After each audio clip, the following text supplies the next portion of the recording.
give you guys an update, like where I'm at and what I'm doing for my skin. So as you guys know, I moved from Phoenix, Arizona. It was actually in March. So right now that was March of 22 that I moved from Phoenix to Oregon here. Now it's the end of January. So, 10 months-ish, give or take. So for those of you who don't know, I did actually move my entire life from Phoenix to Oregon for the reason that I did have so many skin cancers. And so when I went to two different professionals, did not tell either of them that either party had told me that Phoenix was not ideal for me. But because I had gotten two of those responses in a matter of like 48 hours between two different professionals, kind of freaked myself and my husband out, and we decided, you know what, let's just figure out another place. So the reason why we selected Oregon, we live inland, we live in, not in Portland, but we're in a suburb about 30 minutes away from Portland. The reason is because over 180 days a year, the UV index here is like pretty much like 0 to 1. Okay, so Phoenix was, anywhere from, I would say, 2.5 UV index to like a 6 or 7. It was insane, and it's every day, all the time. I'll never forget that the day that I actually came to scope out houses here in Oregon, it was like, UV index was 0. It was December 2nd of last year, and the UV index in Phoenix on the same day was like a 3.2. So, I mean, that's 3.2x for sun exposure. So, of course, there was places that would have been even better than here, obviously, like we could have gone to Maine or somewhere.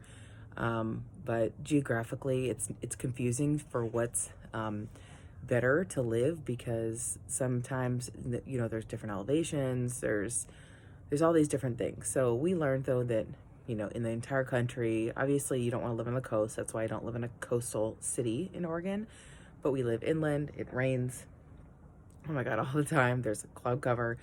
But with that said, because of the fact that there's cloud cover, I am constantly wearing sunscreen. It's like every day, doesn't matter. Rain or shine, I just put it on my face and anything else it shows. But the other thing is because it's not sweaty hot every day, I don't have to wear like short sleeves, and my arms aren't always showing now. Like, I am usually wearing like long sleeves, pants, the whole get up for a lot of the year. So that already is super helpful. So what I'm doing for my skin. So I have done fluorouracil now a couple times. I did it once on my shoulders, once a little bit lower, kind of more on my back where I've had a lot of sun exposure and basal cells. I've not yet done it on my face. I would love to hear from any of you who have done the fluorouracil on your face. It freaks me out, but I'm gonna do it. So I did do the Glyceri, and that is what you guys are here for. I did not do it on my face because I had just done the blue light and the red light therapy, because I did have actually a small basal cell on my nose. So I did a few treatments of the red light, which they don't even have here where I'm at, but they had one in Phoenix. It was excruciating. It was absolutely terrible, but it did the trick. And I used the imiclamod or whatever the chemo is for a basal cell on my shoulder. I had also done, like I said, the fluorouracil. Thereafter, I've done the Glyceri on my this area, and I will say that I will always have a little bit of redness because I had so much sun exposure, but this is like way better. I mean, if you look even at my old video, like, it's a lot better. So the maintenance, what I'm going to do for maintenance, I'm going to be doing every 6 months, getting the blue light photodynamic therapy. Every single time I've gotten it, it like busts out. Like, I mean, I'll have, like just brown spots everywhere, and I'm not wearing any face makeup. That's why you can see I have just like flaws showing, and I don't really give a shit. It's fine. But I always have a little redness because I had acne when I was like 16. I'm 38 now, but it is what it is. But I will get the photodynamic therapy every 6 months. The blue light, it's extremely excruciating for me, but it's worth it because it gets rid of any actinic keratoses so they, hopefully won't turn into anything worse. I did have a lot of sun exposure here, so anything that I do here will more so be like, the Glyceri, the fluorouracil, things like that. Same with my shoulders. I've done a lot of the, like I said, the fluorouracil, the Glyceri. So I hated my experience so much I mean, I hated it. That I have another dose and I cannot get myself to use it because it was so terrible. And I know some of you have had much better experiences, and I think that's amazing. I don't know if it's because I'm so white and I have so much skin damage that it was, or sun damage, that it was just, it was terrible. So yeah, I'm not gonna be, I don't think I can't get myself to do that.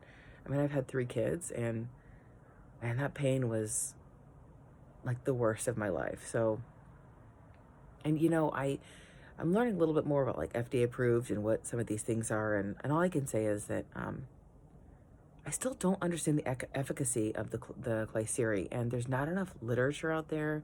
There's nothing else out there. And, I'm just trying to figure out, like, what is my course going to look like for my life, since I've already had, 6 diagnosed basal cells, but then 4 they treated because they were identical to the others, but they didn't want to keep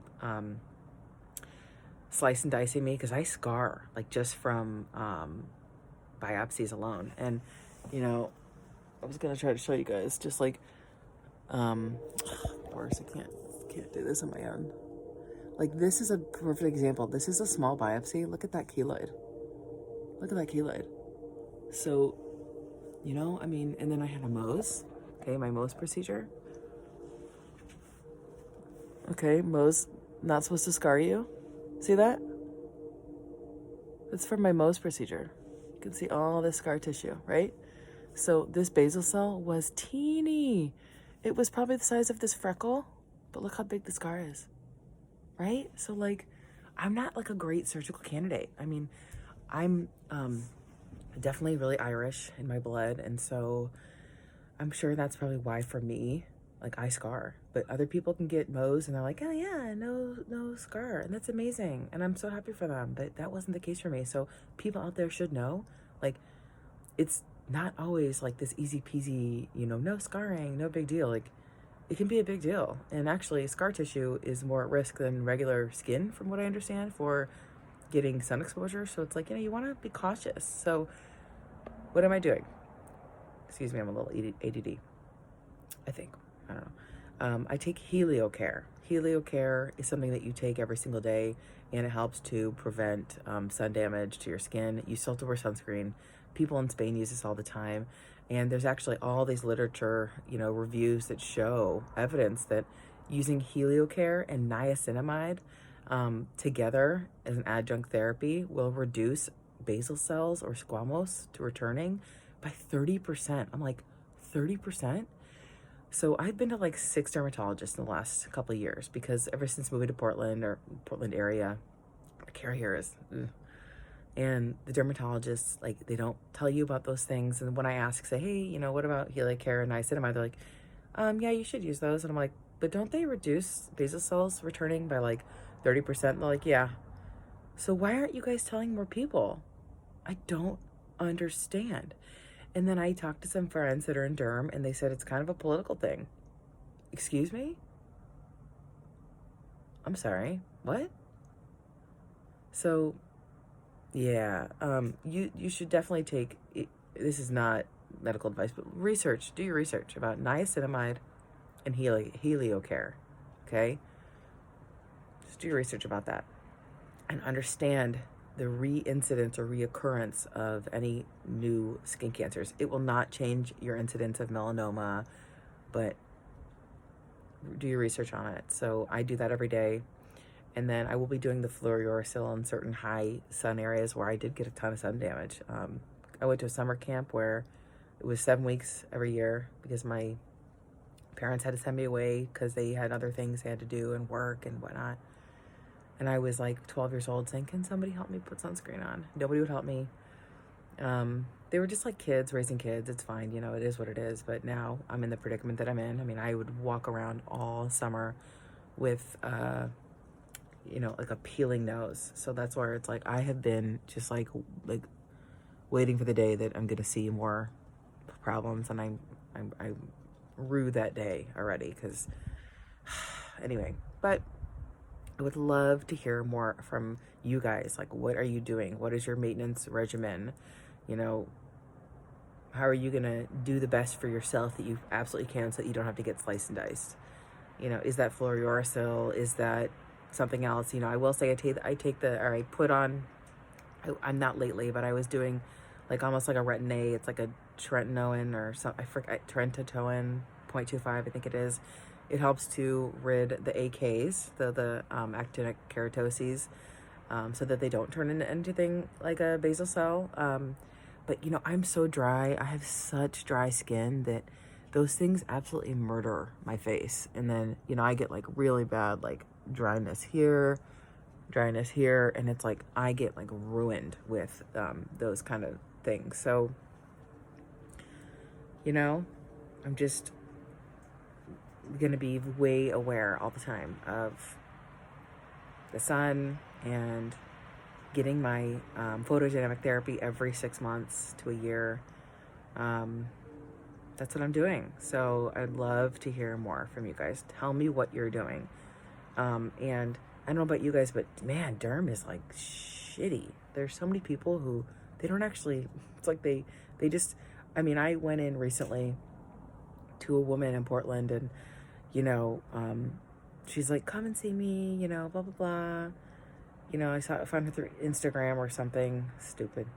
And then, you know, I had a spot. So she looked at the spot and she didn't think it was anything. So she took it anyway because I told her I wanted it taken. And they say, hey, can you look at one more thing? She goes, no, you're going to have to come for another visit. Are you fucking serious? Never went to her again.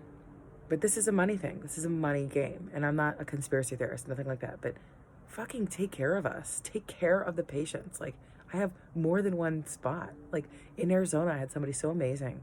I could show her 10 spots at one time. She wouldn't take them all, but she would look at them all. Here, nope. They're like, that's another visit. That's another visit. Why? Money. Pisses me off. So she was fired. Never told her she was fired because I still need people in my back pocket when I need them. So sad, isn't that? But I got a new dermatologist and she's okay. She's all right. But I need to find somebody better because my girl in Arizona was so good. She was so good. She really cared about me as a person. So that's pretty crucial. But anyway, I digress. Thank you guys for even listening if you got this far. Tell me what you're doing. Tell me what works. Are you doing the Heliocare niacinamide? What do you think about it? Put some information in the comments. I'd love to know. All right, guys. Peace.